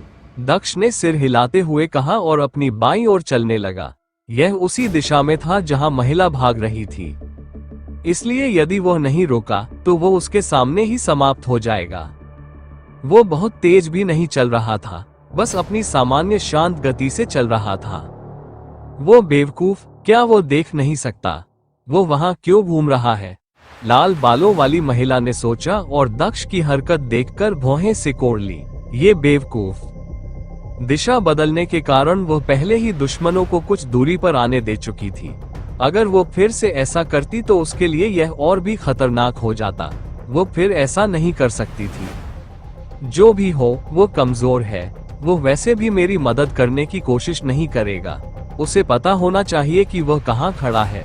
ये लोग भी उससे परेशान नहीं होंगे, इसलिए मैं उसके लिए अपनी गति कम नहीं कर सकती, उसने सोचा और अपना सिर हिलाया और अपनी पूरी गति से दौड़ना जारी रखा। लड़की उनसे कम साधना करने के बावजूद बहुत तेज है, दक्ष ने स्थिति को देखते हुए सोचा। उसका पीछा करने वाले ज्यादातर लोग पृथ्वी क्षेत्र के मध्य चरणों में हैं, जबकि वह निचले स्तरों में है। फिर भी वो दूरी बनाए रख सकती है, वास्तव में बुरा नहीं है। उन्होंने आगे कहा, ये भी उसके लिए सौभाग्य की बात है कि ये लोग उड़ नहीं सकते। भूभाग भी उसकी मदद कर रहा है। कुछ ही मिनटों में वह महिला दक्ष के पास पहुंच गई। वो उसके चेहरे को देखती रही और उसके पास से भागते हुए उसके कानों में धीरे से बुदबुदाते हुए बोली, हस्तक्षेप मत करो। वो भागती रही, जबकि उसका पीछा कर रहे लोग उसे रुकने के लिए चिल्लाते रहे। जैसे ही महिला दक्ष के पास से गुजरी, वो उस महिला के बीच में रह गया जिसकी पीठ उसकी ओर थी और वे पुरुष जो उसकी ओर दौड़ रहे थे। अरे कमीने, भाग जा किनारे पर, लोगों ने दक्ष पर चिल्लाते हुए कहा, जो बीच में खड़ा था। वे उसकी वजह से अपनी गति धीमी नहीं करना चाहते थे। दक्ष के होठों से एक निराश भरी आह निकली और उसने अपना सिर हिलाया। यदि तुम मरना नहीं चाहते तो हस्तक्षेप मत करो। हम शानदार प्रकृति सांप संप्रदाय प्राप्त कर रहे हैं। यदि तुम नहीं रुके तो तुम्हें पता भी नहीं है कि तुम कैसे मर गए। पुरुषों ने एक बार फिर दहाड़ लगाई क्योंकि उन्होंने देखा कि दक्ष उनकी बात नहीं सुन रहा था। दक्ष ने एक बार फिर उनकी उपेक्षा की, इसके बजाय वो हंसने लगा। तुम्हें क्या लगता है कि तुम मुझे मार सकते हो जबकि सम्राट लू नहीं मार सकता था? उसने पूछा और उसकी आंखें अचानक तीखी हो गईं। उसके हाथ में एक सुनहरी तलवार दिखाई दी, जिसे उसने आलस से उन लोगों की ओर घुमाया जो उसकी ओर भाग रहे थे। उसकी तलवार से प्रकाश की एक छोटी सी किरण निकली और उन लोगों की ओर बढ़ी जो उसकी ओर भाग रहे थे। लोगों को उम्मीद नहीं थी कि दक्ष उन पर हमला करेगा, वो भी इतनी तेजी से। दक्ष ने जब उन पर हमला किया तो वे लोग चौंक गए। उन्हें उम्मीद नहीं थी कि उन पर हमला होगा, इसलिए उन्होंने कोई सावधानी भी नहीं बरती। वे केवल देख सकते थे कि कैसे प्रकाश की तेज किरणें उड़कर उन्हें दो टुकड़ों में काटने के लिए आ रही थी। उनके आधे शरीर जमीन पर गिर गए। मरने के बाद भी उनकी आंखें खुली रहीं। तुम बहुत ज्यादा बातें करते हो, दक्ष ने आह भरते हुए कहा और तलवार को वापस अपने स्टोरेज रिंग में रख दिया। इन लोगों से निपटने में उसे बस 1 सेकंड लगा। अब जब उसका काम खत्म हो चुका था और वह आजाद था, तो उसने पीछे मुड़कर देखा कि क्या महिला अभी भी भाग रही है। पीछे मुड़कर देखने पर उसे एहसास हुआ कि वह अभी भी भाग रही थी। शायद उसे यह एहसास नहीं था कि उसका पीछा करने वाले लोग पहले ही मर चुके थे। वैसे भी उसे रोकने की जरूरत भी नहीं थी। उसने खुद ही उसे ऐसा करने से मना किया था, इसलिए वह उसे रोकने वाला नहीं था। वैसे भी वो शायद जल्द ही वापस लौटने वाली थी। उसका इंतजार करने के बजाय वो वहां से चला गया। उसे अपना काम करना था। महिला आखिरकार वापस मुड़ी, लेकिन वह ऐसा 5 मिनट बाद कर पाई। जब वह वापस मुड़ी तो उसे आश्चर्य हुआ कि वे लोग उसे रुकने के लिए क्यों नहीं कह रहे थे और ये देखने के लिए क्यों नहीं कह रहे थे कि वह उनसे कितनी दूरी पर है। उसे एहसास हुआ कि चाहे वह कितनी भी कोशिश कर ले, वो उन लोगों को नहीं ढूंढ सकती थी। वह इतनी दूर आ गई थी कि वह उनके शरीर को भी नहीं देख पा रही थी। उन्हें देखना तो दूर की बात, वो दक्ष को भी नहीं देख पा रही थी। क्या हुआ? क्या उन्होंने मेरा पीछा करना बंद कर दिया? वह आश्चर्य से बाहर देखती हुई बोली। क्या वे पहले उस नौजवान को मारने के लिए रुके थे? वो सोचने लगी कि दक्ष ही उन लोगों का कारण था जो उसका पीछा नहीं कर रहे थे। दुर्भाग्य से वो सिर्फ आधी ही सही थी। ऐसा इसलिए नहीं था क्योंकि वे लोग दक्ष पर ध्यान केंद्रित कर रहे थे, बल्कि इसलिए क्योंकि दक्ष ने उन्हें पहले ही मार दिया था। दक्ष ने भौहें सिकोड़ते हुए आश्चर्य व्यक्त किया। अब तक तो वह मर चुका होगा। अगर मैं वापस भी जाऊं तो भी मैं उसे नहीं बचा पाऊंगी। मैं बस इतना ही कर सकती हूँ कि मुझे जो मौका मिला है उसका इस्तेमाल करके भाग जाऊं, उसने कहा और फिर से भागने लगी। मुझे लगता है कि यह पहाड़ वास्तव में एक अच्छा विकल्प नहीं है। यहाँ कोई गुफा नहीं है और मैं खुले में नहीं रह सकता। यह उतना अलग थलग नहीं है जितना मैंने सोचा था। अगर संप्रदाय के सदस्य एक बार यहाँ आ सकते हैं तो वे यहाँ फिर से आ सकते हैं। मुझे खुद को असुरक्षित नहीं छोड़ना चाहिए, दक्ष ने सोचा और भौहें सिकोड़ ली। उसने बहुत खोज की, लेकिन पहाड़ के अंदर कोई उपयुक्त स्थान नहीं मिला। ठीक है, अगर कोई नहीं है तो मैं खुद ही एक बना सकता हूँ, उसने एक विचार के बारे में सोचते हुए बड़बड़ाया। वो वही तरकीब इस्तेमाल करने जा रहा था जो उसने तब इस्तेमाल की थी जब वह दुनिया के आखिरी परीक्षण में स्वर्ग के दायरे में घुस गया था। वो जमीन के अंदर एक गुफा बनाने जा रहा था जिसे वो ढकने वाला था। मुझे भी किसी की मदद की जरूरत होगी। अगर कोई मुझे ढूंढ ले तो मुझे सुरक्षा की जरूरत होगी। यहाँ के लोग इतने मजबूत नहीं हैं, इसलिए ज़ीकिंग एक अच्छा विकल्प होना चाहिए। वो अब काफी मजबूत है। मैं उसकी मदद के लिए जिया को भी रख सकता हूँ। उसने अपनी ठुड्डी को रगड़ते हुए एक योजना के बारे में सोचने की कोशिश की। ओह ठीक है, यह मुझे याद दिलाता है जिया, मैंने उसे नकली दुनिया से बाहर निकलने का रास्ता खोजने के लिए समुद्र के अंदर भेजा था। मुझे अब इसकी जरूरत नहीं है। मुझे उसे वापस बुला लेना चाहिए। क्या उसने अपना काम पूरा भी किया? यकीन नहीं होता कि मैं उसे भूल गया। दक्ष के चेहरे पर एक व्यंग्यात्मक मुस्कान उभरी जब उसे एहसास हुआ कि उसने गलती कर दी है। आंतरिक दुनिया मेरे द्वारा नियंत्रित है। मैं इसे बना सकता हूँ, इसलिए वहाँ समय बहुत तेजी से आगे बढ़ता है। इससे वहां नए जीवन का विकास आसान हो जाएगा। यह मनुष्यों के साथ एक सामान्य दुनिया की तरह बन जाएगा। मैं इसे और भी अधिक प्रगति करने के लिए कुछ साधना ज्ञान भी वहां डालूंगा। कुछ ही महीनों में ये कम से कम उस पिछड़े राज्य के बराबर हो जाएगा जहां उच्चतम साधना पृथ्वी क्षेत्र थी। यह इसे जितना संभव हो सके उतना घर के करीब बना देगा। मेरा परिवार भी वहां सबसे मजबूत होगा और आबादी के कारण वे अकेलापन महसूस नहीं करेंगे। समय के साथ मैं दुनिया को और भी बेहतर बना सकता हूं, उन्होंने कहा, जैसे कि वो खुद से बात कर रहे थे। जब वो खुले में बात कर रहा था तो कसुन उसे सुन पा रही थी। वो जानती थी कि उसने स्वर्ग के दायरे में सफलता के साथ एक आंतरिक दुनिया बनाई थी, लेकिन वह भी नहीं जानती थी कि उसने वास्तव में दो आंतरिक दुनियाएं बनाई थी। क्या तुम सचमुच अपनी आंतरिक दुनिया में ये बदलाव करना चाहते हो? उसने दक्ष से पूछा। हाँ, क्या कुछ गड़बड़ है? दक्ष ने पूछा, उसे समझे बिना। आपने पिछली बार अपने से ज्यादा ताकतवर लोगों को मारने के लिए आंतरिक दुनिया को हथियार के रूप में इस्तेमाल किया था। अगर आप इसे एक आबाद दुनिया बनाते हैं तो आप उस दुनिया के लोगों को मारे बिना ऐसा नहीं कर सकते। संक्षेप में, आप केवल दो में से एक चुन सकते हैं। इसे एक हथियार के रूप में रखें या इसे अपने परिवार के लिए एक दुनिया के रूप में रखें, जुन ने समझाया। आपका परिवार पहले से ही नकली दुनिया में काफी सहज है। वैसे भी यह वास्तविक दुनिया से अलग नहीं है। एकमात्र अंतर यह हो सकता है कि आप इसे जितना चाहें उतना नियंत्रित नहीं कर सकते हैं और जनसंख्या कम है। लेकिन इसके अलावा आपको उन्हें बदलने की जरूरत नहीं है। अपनी आंतरिक दुनिया को हथियार के रूप में रखना लंबे समय में बहुत बेहतर होगा, उसने आगे बताया। दक्ष ने अपना सिर हिलाया। उसकी बातें सच में समझ में आई। दुनिया को हथियार के रूप में इस्तेमाल करना वाकई अच्छा था। दुर्भाग्य से वह आसानी से ऐसा कर सकता था। इसके अलावा उसने पहले से ही इसके बारे में सोचा था। जुन को यह नहीं पता था कि उसके पास एक नहीं बल्कि दो आंतरिक दुनियाएं थीं। वह आसानी से दोनों काम कर सकता था। उन्होंने पहले ही निर्णय कर लिया था कि अपनी एक आंतरिक दुनिया को सामान्य दुनिया बनाएंगे, जबकि दूसरी आंतरिक दुनिया को और अधिक प्रभावी हथियार बनाने के लिए उसमें समायोजन करेंगे। चिंता मत करो, मैं जानता हूं कि मैं क्या कर रहा हूं, उन्होंने जून से कहा। तुम्हें सूचित करना मेरा कर्तव्य था।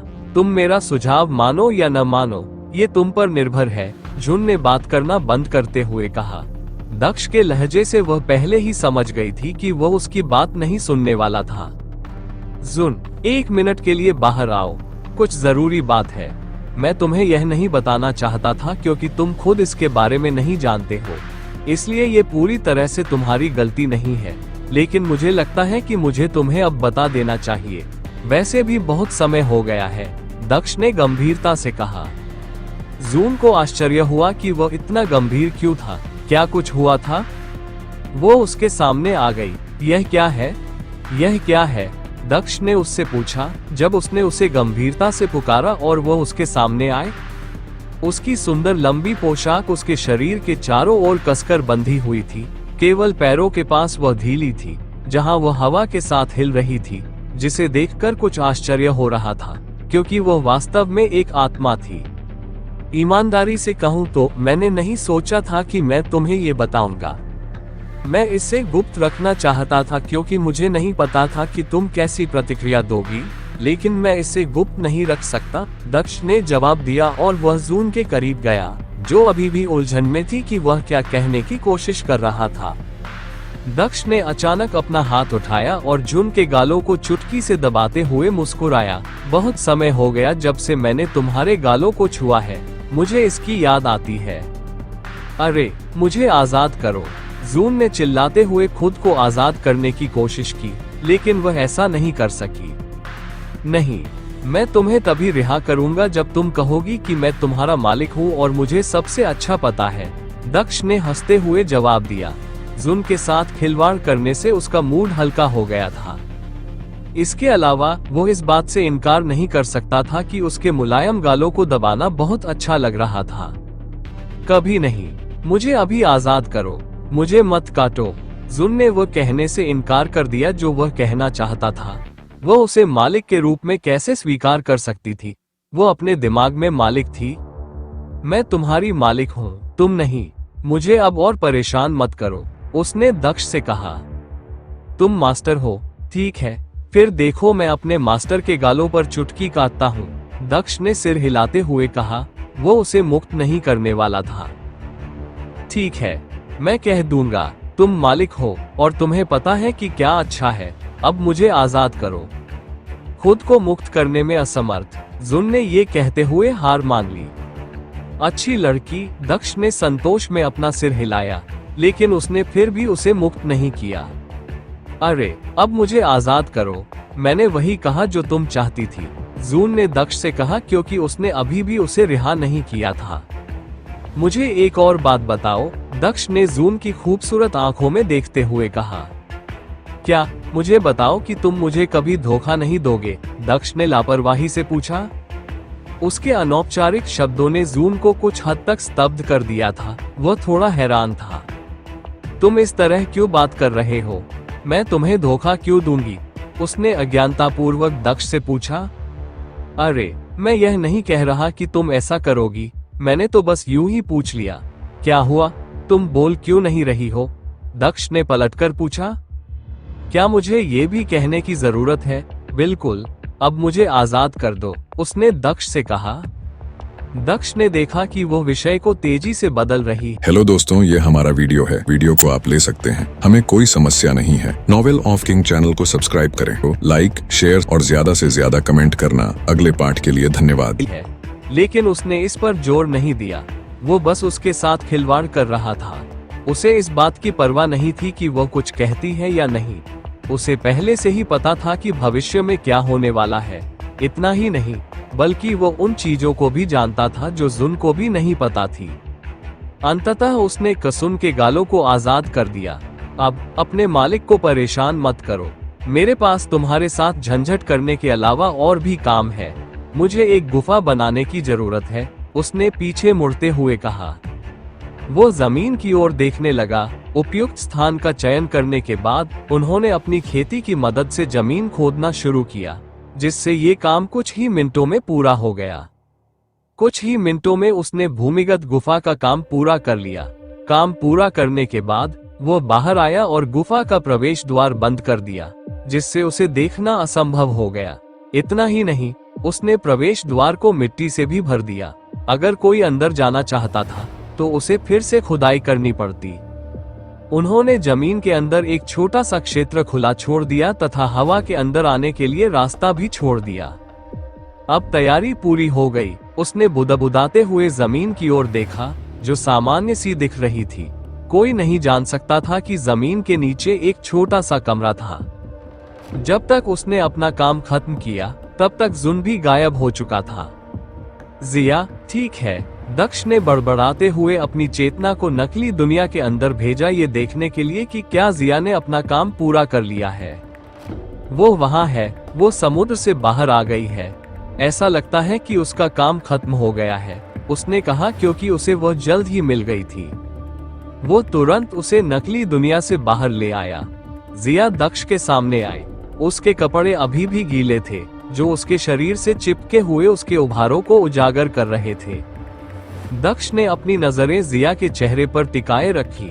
उसके बाल अभी तक सूखे नहीं थे, जिससे वह और भी आकर्षक लग रही थी। दुर्भाग्य से दक्ष पर यह बेकार था, जो जानता था कि वह सिर्फ एक कठपुतली थी और कोई सामान्य लड़की नहीं थी। जिया, क्या तुमने वह काम पूरा कर लिया जो मैंने तुम्हें दिया था? उसने जिया से पूछा। हालांकि वह जानता था कि अब तक उसने ये काम कर लिया होगा, फिर भी वो उसकी बात सुनना चाहता था।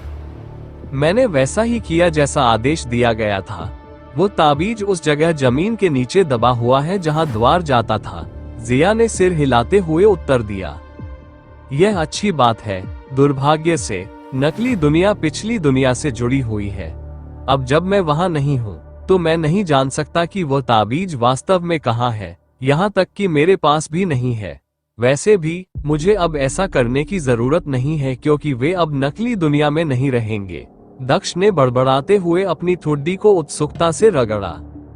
मुझे इस बारे में पहले ही सोच लेना चाहिए था, उसने मुस्कुराते हुए कहा। तुम्हें इस बेकार काम पर भेजने के लिए मुझे खेद है।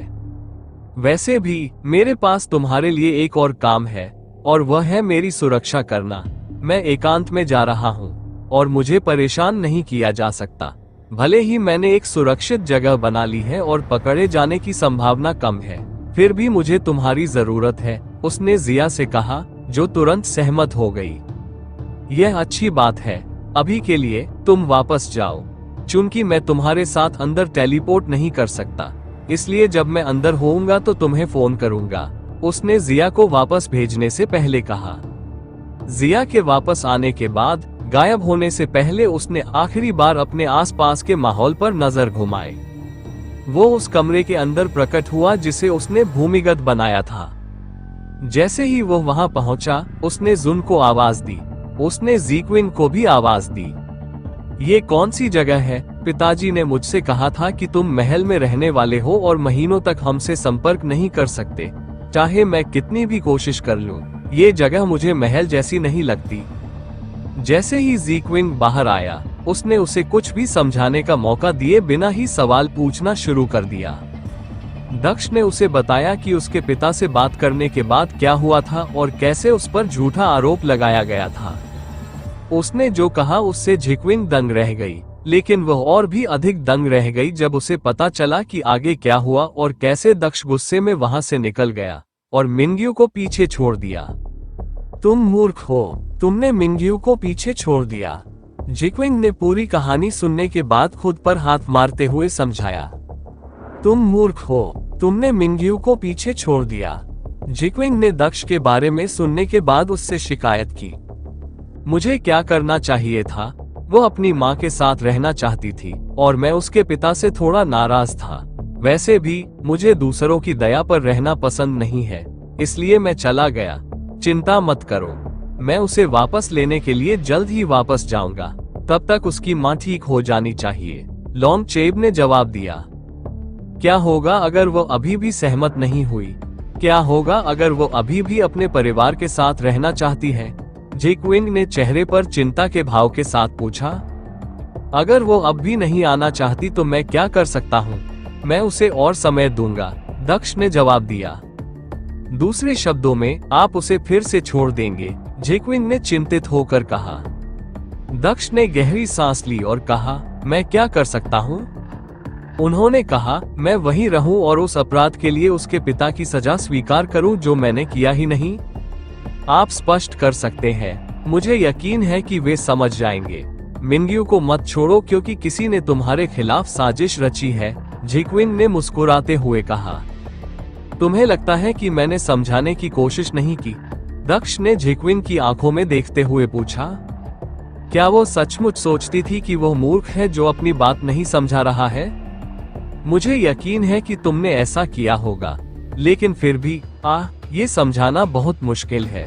मैं जो कहने की कोशिश कर रही हूँ वह ये है कि तुम्हें उसके पिता को एक मौका देना चाहिए था।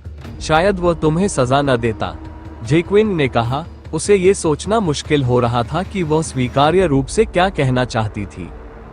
क्या यह वैसा ही नहीं है जैसे मुझे उसकी दया पर रहने के लिए कहना? खैर, इतना काफी है, अब इस बारे में बात मत करो। मैं मिंग्यू को हमेशा के लिए नहीं छोड़ रहा हूँ, उसे उसके परिवार के साथ रहने देना अलग बात है, दक्ष ने जवाब दिया। इसके अलावा मुझे समझने के लिए अपना दिमाग साफ रखना होगा, इसलिए अभी इस बारे में बात मत करो। जब मैं समझ पूरी कर लूंगा तो मैं सोच सकता हूँ कि क्या करना है। उसे सोचने का समय दो, उन्होंने आगे कहा। अभी के लिए बस मेरी बात सुनो। ठीक है, झिक्विन ने उसे और परेशान नहीं किया और सुनना शुरू कर दिया। मैं गहरी समझ की अवस्था में चला जाऊंगा। यह एक दिन तक चल सकता है या एक महीने तक चल सकता है, ये लंबे समय तक भी चल सकता है। इसलिए मुझे किसी ऐसे व्यक्ति की आवश्यकता है जो किसी अप्रत्याशित स्थिति में मेरी रक्षा कर सके, जहां कोई हमें ढूंढ ले, दक्ष ने झिक्विन को समझाया। इस समय हम एक पर्वत श्रृंखला में भूमिगत हैं। मैंने सभी रास्ते बंद कर दिए हैं। किसी के लिए भी हमें यहाँ ढूंढ पाना असंभव है, लेकिन अगर वे यहाँ आ भी जाएं, तो उन्हें मार डालो। और अगर वे अधिक शक्तिशाली हैं और तुम्हें लगता है कि तुम उन्हें नहीं मार सकते, तो इसका इस्तेमाल करो, उसने उसे एक तावीज देते हुए कहा। यह क्या है? जेक्विन ने पूछा। उसे आश्चर्य हो रहा था कि यह तावीज क्या है। यह एक टेलीपोर्टेशन तावीज है जिसे मैंने हाल ही में खरीदा है। अगर दुश्मन ज्यादा ताकतवर है तो इसका इस्तेमाल करें। हम सभी कहीं दूर टेलीपोर्ट हो जाएंगे। बस इतना ही। किसी भी हालत में अपनी जान जोखिम में मत डालना, ठीक है? जी किंग ने ताबीज लेते हुए सिर हिलाया। मैं बाकी सब संभाल लूंगी। चिंता मत करो और शांति से खेती करो और जल्दी से वापस आ जाओ। यह मेरी अच्छी लड़की की तरह है। जिया यहाँ रहकर तुम्हारी मदद करेगी। इसके अलावा इस स्टोरेज रिंग में सारा खाना और वह सब कुछ है जिसकी तुम्हें जरूरत हो सकती है। तुम्हें इसकी कमी नहीं होनी चाहिए। दक्ष ने उसे एक चांदी की स्टोरेज रिंग देते हुए कहा। यह एक बहुत महंगी स्टोरेज रिंग थी जो उसे तब मिली थी जब उसने पिछली बार खजाना लूटा था। अगर उसने अपनी प्राचीन अंगूठी को छोड़ दिया तो इस चांदी की अंगूठी में सबसे ज्यादा स्टोरेज स्पेस था। उसे अंगूठी पहनाने और कुछ निर्देश देने के बाद वह एक कोने में चला गया और आंखें बंद करके ध्यान की मुद्रा में बैठ गया। वह सीधे भाग्य के नियम को समझने में नहीं लगा। इसके बजाय उसने अपनी आंतरिक दुनिया में कुछ बदलाव करना शुरू कर दिया। उसने दो आंतरिक दुनियाओं में से एक के समय को जितना संभव हो सके उतना तेज कर दिया ताकि वह एक सभ्यता विकसित कर सके। साथ ही कुछ चीजें अंदर भेज दी ताकि जब जीवन आए तो वे तेजी से बढ़ सके। यह एक जटिल प्रक्रिया थी जिसमें से अधिकांश असंभव होती अगर उसके पास भ्रम का नियम न होता जो उसे असंभव चीजों को संभव बनाने का ज्ञान देता। इसने उसे अपनी नकली दुनिया के अंदर कई चीजें बनाने की अनुमति दी। अपनी आंतरिक दुनिया में वो सभी परिवर्तन करने के बाद जो वह करना चाहता था, उसने अपनी आंखें फिर से खोली। उसके होठों से एक गहरी आह निकली। उसे लग रहा था जैसे वह हजारों सालों से चल रहा हो। उसने जो बदलाव किए थे वे कुछ भी नहीं लग रहे थे, लेकिन वो अभी पूरी तरह से ऊर्जाहीन था। पानी की बोतल निकालकर उसने एक घूंट पिया। क्या हुआ? जेक्विन ने पूछा। उसे आश्चर्य हो रहा था कि आखिर उसके साथ क्या हुआ था। कुछ नहीं, बस थोड़ा थका हुआ हूँ। चिंता मत करो। बात करते करते उसने पूरी बोतल पी ली। हालांकि इससे उसे ज्यादा ऊर्जा नहीं मिली, लेकिन उसे अब उतनी प्यास भी नहीं लगी थी। खाली बोतल वापस भेजते हुए वो अंततः भाग्य कानून का गोला बाहर ले आया। यह एक सुंदर गोला था जिसकी चमक से पूरा कमरा भर गया था। यहाँ तक कि जी किंग भी आश्चर्यचकित थी। यह उसका पहली बार था जब उसने लॉ ओब देखा था। उसे यकीन नहीं हो रहा था कि इस दुनिया में इतनी सुंदर चीज भी मौजूद है। वो अपनी आंखें बंद करके दक्ष को देखती रही जिसने लॉ ओब पहना हुआ था। जैसे ही उसने भाग्य के नियम के गोले को छुआ वह और भी अधिक चमकने लगा। यह इतना चमकीला था कि जेक्विन को भी अपनी आंखें बंद करनी पड़ी। केवल जिया की आंखें खुली थीं, जिसके चेहरे पर कोई भाव नहीं था। जैसे ही दक्ष ने कानून के गोले को छुआ, उसे ऐसा महसूस हुआ जैसे उसकी चेतना को कानून के गोले में खींचते हुए उसके शरीर से बाहर निकाला जा रहा हो। कुछ ही मिनटों में उसने खुद को एक अलग जगह पर पाया। हालांकि उसकी आंखें अभी भी बंद थीं, लेकिन इस जगह की हवा बहुत अलग लग रही थी। इसमें कोई कीवी नहीं थी। ये कहीं प्रदूषित भी लग रहा था। वो वास्तव में कहाँ है? उत्सुकतावश उसने धीरे से अपनी आंखें खोली। क्या बिल्ली है? जैसे ही दक्ष ने अपनी आंखें खोली, उसने खुद को एक दालान में खड़ा पाया। बहुत से छात्र महल से बाहर निकलते हुए दिखाई दे रहे थे। उसने उस जगह को पहचान लिया। ये धरती पर उसके कॉलेज का गलियारा था। यह वही जगह है जहां वो पिछले जन्म में पढ़ाई किया करता था। आखिर वह यहाँ क्या कर रहा था? यह नियति के नियम का काम था। वो ये बात समझ गया, लेकिन फिर भी उसे यहाँ लाना थोड़ा उलझन भरा था। चेन, तुम नहीं आ रहे हो? तुम वहाँ क्यों खड़े हो? जैसे ही दक्ष खड़ा हुआ, उसने एक परिचित आवाज सुनी। सीधे सामने देखने पर उसने देखा कि एक युवक उसकी ओर हाथ हिलाकर उसे जल्दी आने को कह रहा था। जल्दी आओ। दक्ष अचंभित खड़ा था क्योंकि उसने उस व्यक्ति को देखा जो उसे बुला रहा था। यह उसके पिछले जन्म का एक दोस्त था। वे दोनों एक ही कक्षा में पढ़ते थे।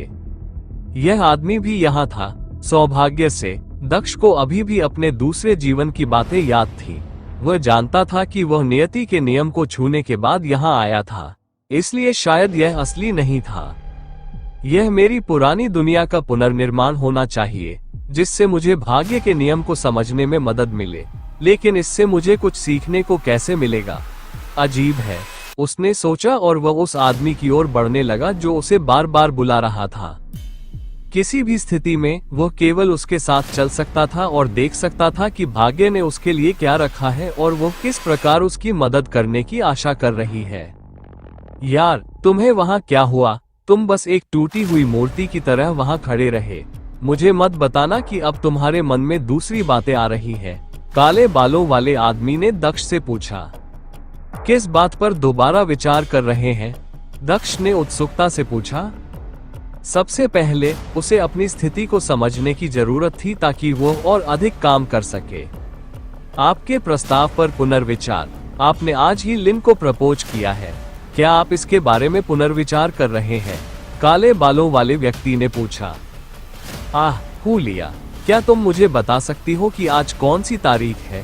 दक्ष ने पूछा, ये सोचते हुए कि क्या यह वही दिन है जिस दिन उसने अपनी प्रेमिका को प्रपोज किया था।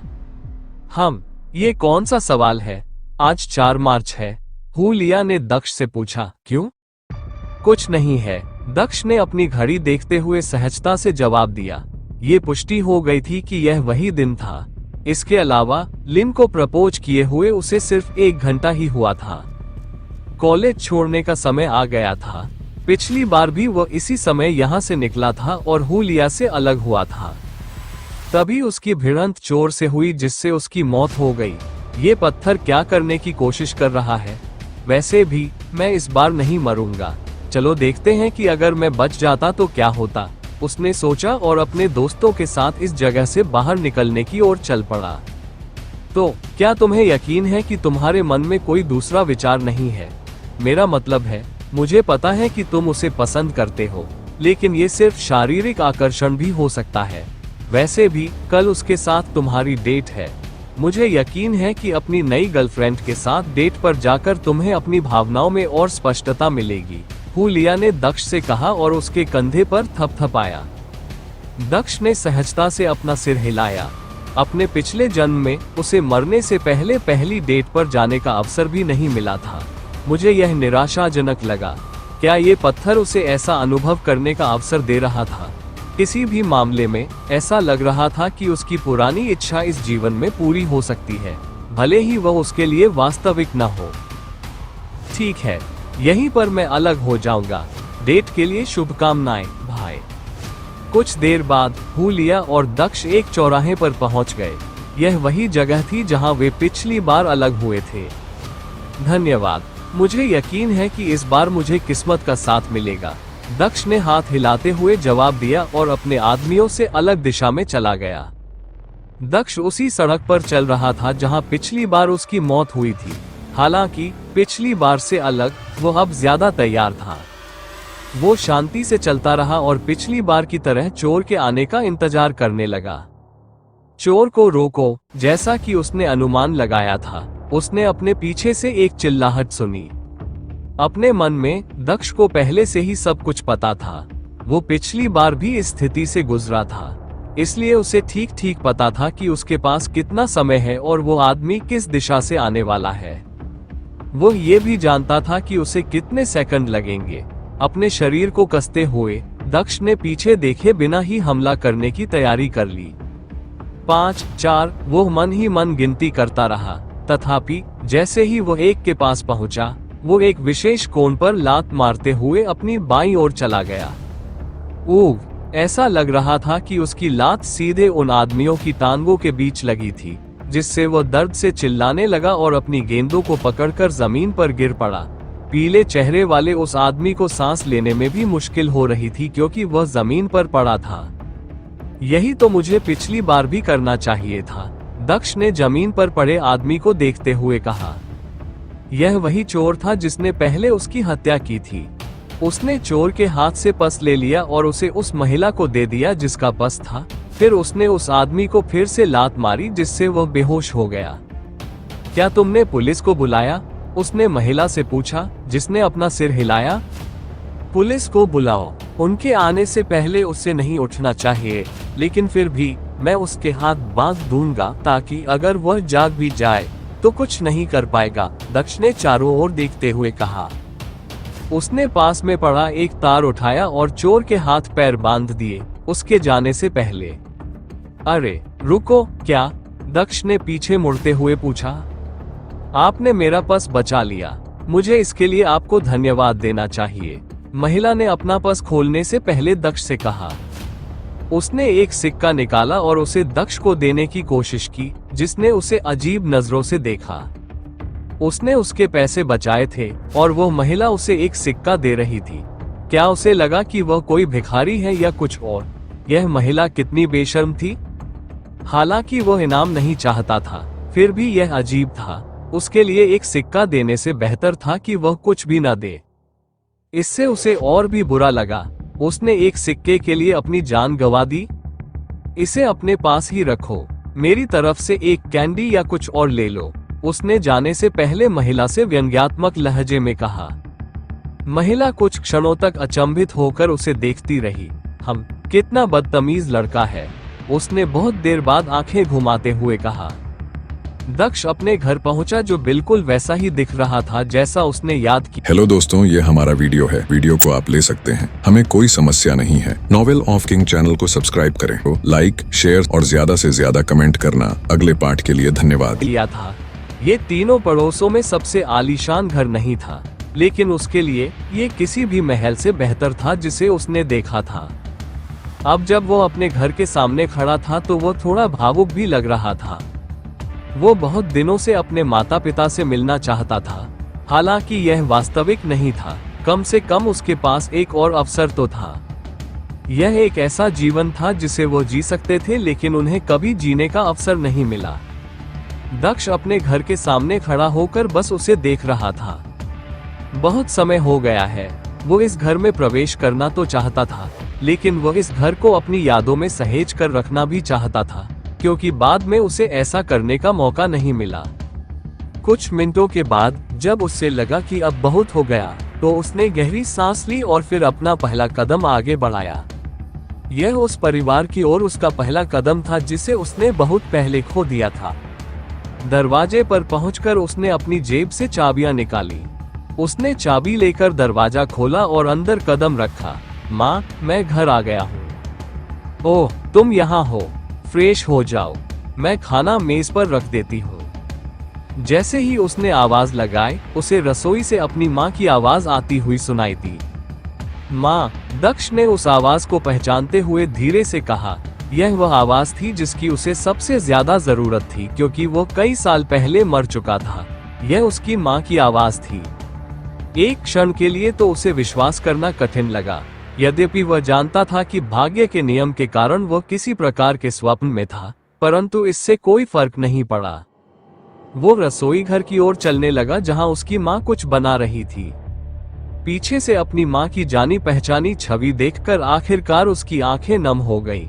उसे पता था कि वह उसे देखने जा रहा है और उसने खुद को रोने से रोकने के लिए तैयार कर लिया था, लेकिन फिर भी वह खुद को नियंत्रित नहीं कर सका।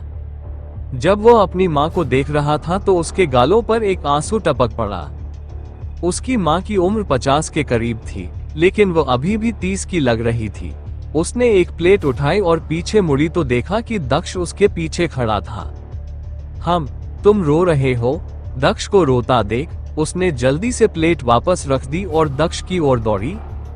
तुम क्यों रो रहे हो? मुझे बताओ, क्या किसी ने तुम्हें कुछ कहा? क्या स्कूल में किसी टीचर ने तुम्हें डांटा? बस मुझे बताओ कि तुम्हें किसने रुलाया और देखो मैं उनसे कैसे निपटती हूँ, महिला ने चिंतित भाव से कहा और अपनी उंगली से उसके चेहरे से आंसू पोंछे। कुछ नहीं, दक्ष ने जवाब दिया और अपनी माँ को कसकर गले लगा लिया। यह वो आलिंगन था जिसके लिए वो वर्षों से तरस रहा था, अपने परिवार का परिचित स्नेह। हालांकि उसके नए जीवन में उसकी माँ और पिता भी है, लेकिन ये थोड़ा अलग था। ये उसके असली खून और मांस थे। वह अपने दूसरे परिवार से भी प्यार करता था, लेकिन वे उसके पहले परिवार जितने उसके करीब नहीं थे, जिन्हें वह अपने जन्म से जानता था। मुझे बताओ क्या हुआ? मैं वादा करती हूँ कि मैं इसे संभाल लूंगी। कोई भी तुम्हें दोबारा नहीं रुलाएगा, महिला ने दक्ष के सिर को धीरे से सहलाते हुए कहा। वो जानना चाहती थी कि उसे किसने दुखी किया है, लेकिन दक्ष ने कोई जवाब नहीं दिया। किसी ने मुझे चोट नहीं पहुंचाई, मैं किसी कारण से थोड़ा भावुक हो गया था, दक्ष ने शांति से जवाब दिया। मुझे आपकी याद आती थी, माँ। हाँ, कुछ घंटे हो गए हैं, छोटे बच्चे, तुमने मुझे आज सुबह ही देखा था, लेकिन हाँ, मुझे भी तुम्हारी याद आई, महिला ने उसके बालों को बिखेरते हुए जवाब दिया। काफी समय बाद अंततः उसने उसे मुक्त कर दिया। अब बात मत करो, जाओ और हाथ धो लो, मैं खाना परोसती हूँ। दक्ष ने हाथ हिलाकर सहमति जताई और हाथ धोने तथा फ्रेश होने के लिए चला गया। वो उस परिचित कमरे में दाखिल हुआ जो उसका अपना था। दीवार पर कई मशहूर हस्तियों के पोस्टर लगे हुए थे। एक शेल्फ भी थी जिसमें कुछ किताबें रखी हुई थी। किताबों में उनकी कॉलेज की किताबें और उनके पसंदीदा उपन्यास की कुछ भौतिक प्रतियां भी शामिल थीं। वो शेल्फ की ओर चला गया और अपनी कुछ पसंदीदा किताबें उठा ली। हे भगवान, मुझे तुम्हारी याद आ गई। मैं तुम्हें आखिरी बार पढ़ रहा था, मैं तुम्हें पूरा भी नहीं पढ़ पाया था कि मेरी मौत हो गई, उसने बुदबुदाते हुए कहा जब उसने किताब को देखा जिसके कवर पर एक ड्रैगन बना हुआ था। पुस्तक पर नाम लिखा था, ड्रैगन ऑफ ब्रोकन अर्थ। मैं अभी भी तुम्हें पढ़ना समाप्त करना चाहता हूँ। शायद यह मेरी आखिरी इच्छा हो, लेकिन मेरे पास करने के लिए और भी महत्वपूर्ण काम है। काश मैं तुम्हें वापस जाते समय अपने साथ ले जा पाता। उसने किताब को